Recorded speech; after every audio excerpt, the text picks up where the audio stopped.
naciones, que los países civilizados le cobran un impuesto a los ciudadanos para poder tener un Producto Interno Bruto, para tener dinero, fondos públicos, para poder suplir las necesidades de los ciudadanos con el mismo dinero que suple el ciudadano para pagar a los funcionarios, para suplir los hospitales, las escuelas, para pagarles a aquellos servidores públicos, para arreglar las calles, para hacer obras sociales.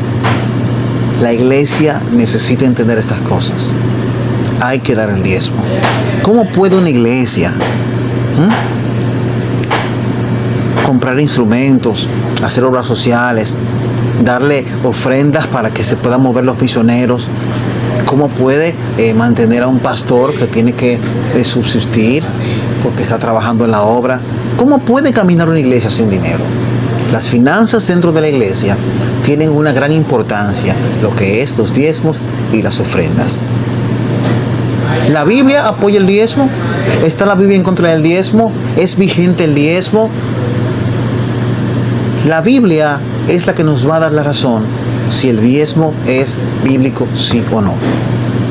Personalmente yo apoyo el diezmo, porque la Biblia habla del diezmo. El primero en dar el diezmo en el libro del Génesis fue Melquisedec.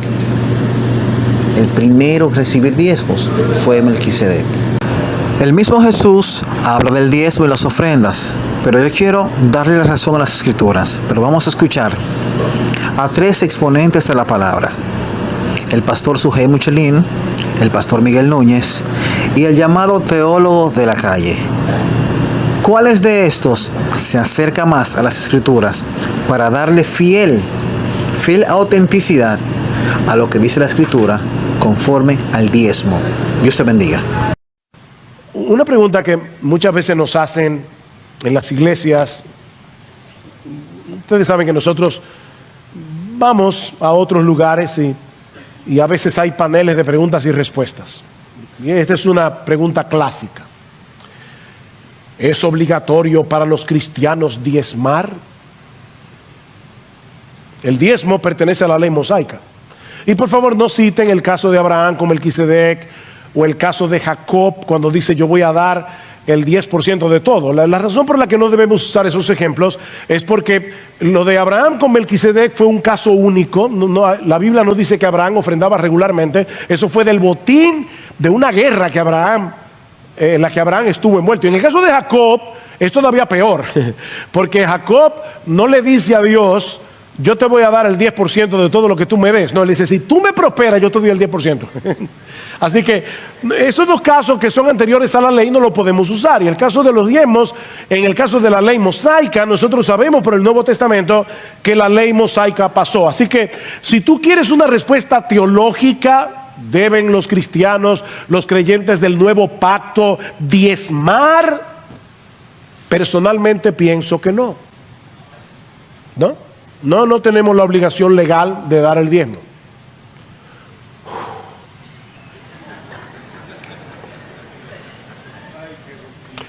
Tú puedes tomarlo como una medida de referencia si tú quieres, eso es sabio, para calcular tus ofrendas regulares como punto de partida. Pero no sería un pecado si tú no diezmas. Debes ofrendar regularmente, eso sí. Si no lo haces, eso sí es un pecado. Pero no diezmar. Ahora yo creo, mis hermanos, que la pregunta de un cristiano debería ser otra. La pregunta de un cristiano debería ser: ¿cómo puedo ofrendar de tal manera que manifiesten mi disposición de hacerlo? Y no solo en la cantidad, en mi disposición, la gracia que ha sido derramada sobreabundantemente sobre mí sin merecerla. Esa es la pregunta.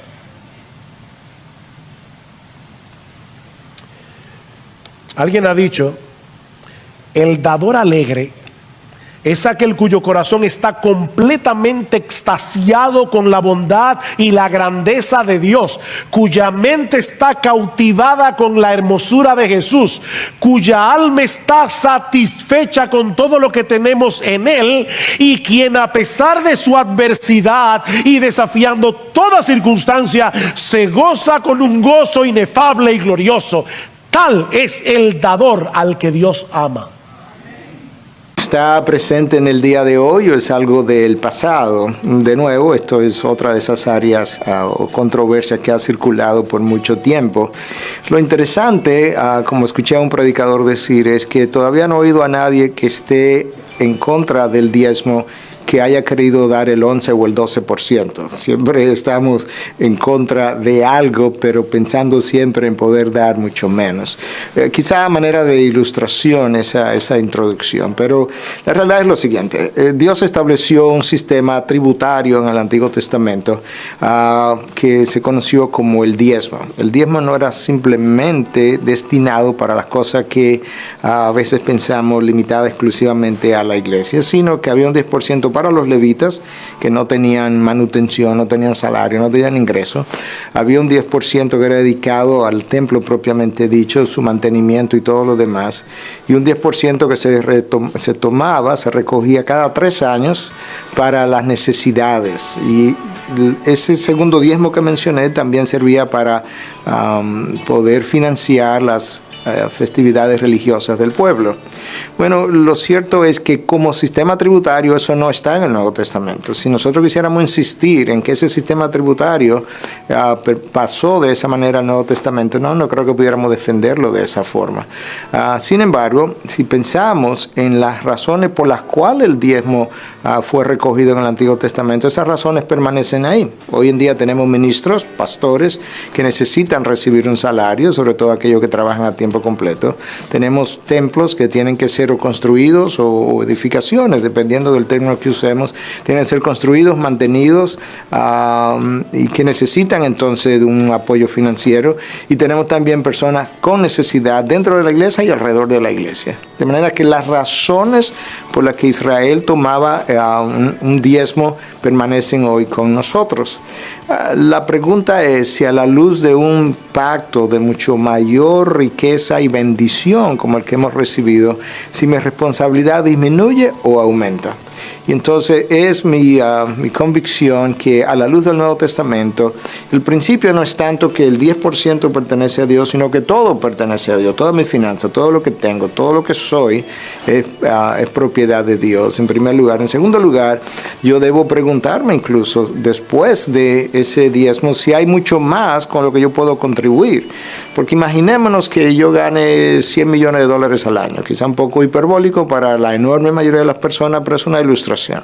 Y yo ahora doy 10 millones al año, me quedo con $90 millones. ¿Qué hago yo con $90 millones a la luz de la necesidad de la iglesia, de la gran comisión, de todo lo que Dios nos ha dicho? Entonces yo creo que un caso como ese, que simplemente lo estoy usando de ilustración, nos dice a nosotros que yo debería ser mucho más generoso dado esas finanzas con las que Dios me ha provisto. Pero si insisto de una manera que quizá no pudiera sustentar también, que el diezmo pasó es tal cual lo vimos en Israel, entonces una vez yo dono mis $10 millones, me quedan mis $90 millones, yo pudiera disponer de ellos como yo quisiera. Y yo no creo que ese es el principio del Nuevo Testamento. Dios nos ha llamado a ser generosos, a dar alegremente, a dar voluntariamente, y esos son principios que están ahí en la segunda carta a los Corintios, capítulo 8 y capítulo 9, y quizás esos principios debieran darle color a todo lo demás que nosotros haríamos a la hora de diezmar o de ofrendar. Entonces, en pocas palabras, como sistema, como Israel lo tuvo, no lo tenemos hoy. Como principio en el Nuevo Testamento de cómo sustentar el ministerio, la gran comisión, los pastores, yo creo que los principios de voluntariedad, de generosidad, de Dios es el dueño de todo lo que tenemos y de considerar incluso dar mucho más allá del 10% cuando las posibilidades lo permiten. Entonces yo creo que sería la manera como yo razonaría a cómo nosotros los cristianos debiéramos ser buenos mayordomos de nuestras finanzas en el día de hoy. Ahora, los diezmos de la antigüedad terminan terminan. Y si usted tiene carácter, busque la emisora y traiga 4 pastores para que nos sentemos y mostremos con la Biblia que los diezmos de la antigüedad terminaron, porque el fin de la ley es Cristo y no estamos bajo la ley sino en la gracia. Ahora yo le hago una pregunta: pastor, muéstreme a Jesús de Nazaret recibiendo los diezmos. Él es el buen pastor, él es el pastor, el príncipe de los pastores. Si él recibió los diezmos, paguemos los diezmos. Si Cristo no recibió los diezmos, usted es un mentiroso. Acéptelo. Ni Jesús, ni Pedro, ni Pablo, ni Juan, ningún apóstol de la iglesia primitiva recibía los diezmos, porque ellos no predicaban la ley de los levitas y de los sacerdotes. Ahora, si usted lleva los diezmos, la Biblia dice que al diezmar había que llevar un sacrificio y un holocausto por su culpa, y usted no va a aceptar que más. Respeto las 3 posturas de estos estudiosos de la Biblia, tanto el pastor Suhel Michelén, el pastor Miguel Núñez y el teólogo de la calle, pero yo me quedo con la postura del pastor Miguel Núñez porque es la que más se acerca a las escrituras. Dime en los comentarios cuál de estas posturas está a favor de lo que dice la Biblia conforme al diezmo y las ofrendas. Dios te bendiga. No olvides suscribirte a mi canal, no olvides dar like y no olvides compartir para que este canal pueda crecer y sigamos pregonando el Evangelio de Cristo a las naciones.